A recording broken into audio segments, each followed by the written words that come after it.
What job is commonly forgot about but is essential for society? Sewage workers, all of them. I wouldn't want to return to the days it's all dumped in waterways. I used to have a job cleaning out the sewer. I was down in the tunnel with the shovel, passing the bucket to the next guy, but I was always at the front because I won't take crap from anyone. Did you take the job to make this joke?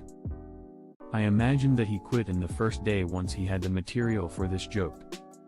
Seconding this for sewage workers who service home septic systems. Back in July our septic system decided to crap out on us, something about the water pump, it was pissing water and not refilling, we were literally running out of water. For a week we had to take short showers, no baths, couldn't do laundry unless essential, couldn't use the dishwasher, had to resort to one side of the sink for dirty and the other for rinsing. We didn't realize just how much water we were using until we almost didn't have any to use. If the septic company had been closed because of COVID, things would have quickly gone to crap. I test food at the factory to make sure it's safe for people to eat. Truck drivers. Supply chains are the lifeblood of every industry from grocery stores to battlefields. This one is becoming more and more relevant to me. As someone in the service industry, it's stupid the number of times guests complain that we don't have something we used to. Sorry, no oysters today. If you didn't know, there is a global pandemic going on and the supply chain is disrupted. We literally can't get them. It's not because we don't like you. It's because the people that farm the oysters, that process and pack the oysters, and most importantly, the men and women who physically drag the oysters from Canada or New York, Maryland can't get here. I don't know if it's because they're sick, or caring for someone who is sick, but the supply chain is broken. Forget about West Coast oysters, we struggle to get them in from 2 states away. It's the supply chain. Never thought I would be aware of how important these people are. Used to be a fishmonger. There are so many things that can ruin that distribution chain, it's silly. A truck could break down, disease in the pens, effing hurricanes, storms, health inspections. Any number of things could go wrong to prevent the end user from getting product. And, guaranteed, no one in the chain wants that to happen because we all lose money, then. Customers are dumb. Aw shucks. Kill me. Respect to all truck drivers around the globe. I played Euro Truck Simulator and I know it's hard and very important job, just playing the game is enough to realize that. I test the strength of metals and other materials used in things like planes, rockets, ships and subs, and so on. The average person gets on a plane or in a car and just trusts that the engine won't explode and the body won't fly apart, which is how it should be. There are people whose job it is to worry about that, which I'm a small part of. Edit, this blew up, so I wanted to elaborate. I'm not an engineer, the engineers use the data from the tests that I run to determine if the material is suitable for the task they want to use it for. Just doing the testing is a full-time job in and of itself. One test can take hours to set up and can run anywhere from less than a second to several months, and on any given day I'm setting up and or monitoring several dozen. And that's just me. So yeah, no way an engineer could do that and hope to get anything else done, so they rely on people like me to test their samples properly and give them good data. So I'm not really the guy who decided the engine on your airplane is safe. That's up to people way smarter than me. I took a tiny piece of metal alloy and said, this sample with a radius of 0.2504 failed after 3,564,077 cycles on a 2,400 pounds load at 1,200 degrees.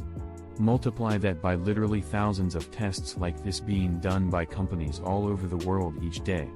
That's the info the engineers use to make sure your vehicles are safe to be in. Destructive or non-destructive testing? Destructive. My job in the lab is high cycle fatigue. I test to the specifications of the customer, stress, frequency, and temperature. As often as not, the tests result in the failure of the sample. There's a little more to it than that, but those are the basics. How does one get into that kind of field? Currently in school for mechanical engineering and trying to figure out what I should do. Material sciences are really interesting to me. I'm not an engineer. I'm just a lab rat, and they trained me from the ground up. But think of all of the major aerospace companies and manufacturers. They will have their own testing facilities, and federal law requires them to have independent, third-party test data as well. So if I were in your shoes, I'd start compiling a list of companies that fit your goals and research them. Logistics. Someone's out there figuring out routes, storage, and timetables so you can get that novelty mug from Amazon. Logistics is only forgotten if it works well. Janitors. Yeah, I can't imagine what communal bathrooms would look like if janitors never existed. Probably something right out of the Middle Ages. Waste maintenance. Trash men. Holy hell, watch that pile up if there's no one to take it away every week. To piggyback on this, janitors, cleaners and custodians. When I was younger, I had several jobs cleaning places like department and grocery stores, and a few jobs I had required us to clean and mop our work areas, so I know a little about what goes into it. Anyway, imagine what it would be like if your school or place of work didn't have a good cleaning staff. Again, from experience, I don't need to know what it's like. I eventually got a college degree and began working in an office. I ended up working for a company everyone around the world has heard of, and most people have at least one item with their logo on it, probably more. Anyway, I went to work at one of their newest offices in the city I live in. This building was something else: auditorium, 2 gyms, a Starbucks that was open 24/7, no crap. I still freak out thinking about this. Because it was a locked office, you had to be employed by the company to be able to enter the building. A big showroom focusing on products this particular division of the company worked with sold. This place was all steel and glass and just really neat. When the economy started to go downhill after the real estate bubble burst around 2010, the office began cutting corners, and one area they did so was the cleaning staff. They cut them down from every day to twice a week. And I think they went with a lower end service because within a week our office, especially the restrooms, looked like ass. Unmopped floors, conference rooms that were never cleaned, entire areas that hadn't seen a vacuum in weeks. Nothing is weirder than working in a super modern and beautiful I messed up a building that is dirty. I hear they make good money too. Better than the teachers who told you you'll end up one if you don't do what they say. A teacher at my school quit and became a garbage man because the pay was better. Change team. Although, to be real, teachers are often grossly underpaid. God, the teachers at my school threatened us with that all the time too. Now I'm looking at it like, good pay. Holidays off? Unions? Effin' sign me up. Box manufacturing. Hidden in plain sight. Not to mention box assembly, that's usually done elsewhere. Well, if this pandemic taught us anything, grocery store employees are pretty essential. No, we are forgotten again. Our heroic days are over and Karen is back to yelling at us. Not to mention still paid bare minimum. I had someone thank me today for working so hard as my state goes back into lockdown, and my brain nearly short-circuited. We're way past the 15 minutes of fake we got at the beginning of this. I can only think of one movie that features a main character as a gas station attendant. Plumber. Plumbers keep people safe and healthy.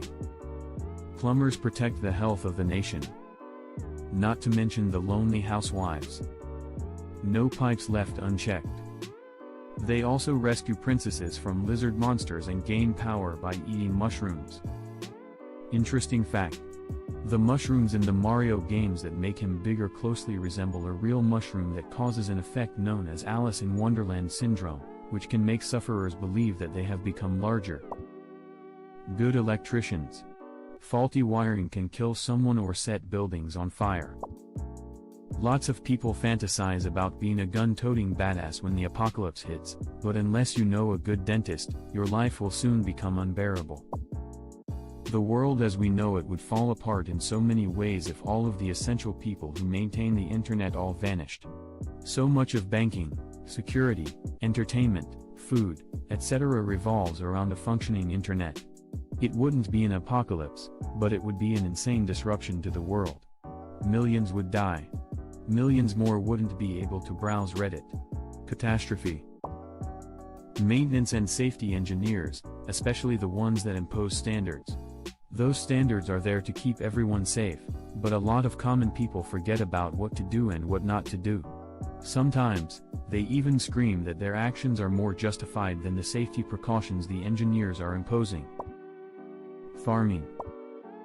HVAC technicians. The guys who sweep out and clean parking garages. Elevator repair people. When have you ever seen an old elevator removed, and a new one installed? Almost never, which means people are constantly repairing old elevators. The job definitely has its ups and downs. Postal workers. Miners. Without miners, there would be no steel or anything metal. Miners, not miners. Same thing in some countries. All the jobs that Mike Rowe did in dirty jobs. Thanks for watching. Comment on what you think was the best part of this video. Subscribing and hitting that notification bell on YouTube is a great way to get our content. You can also watch it on Facebook. A link to our page is in the description. See you soon.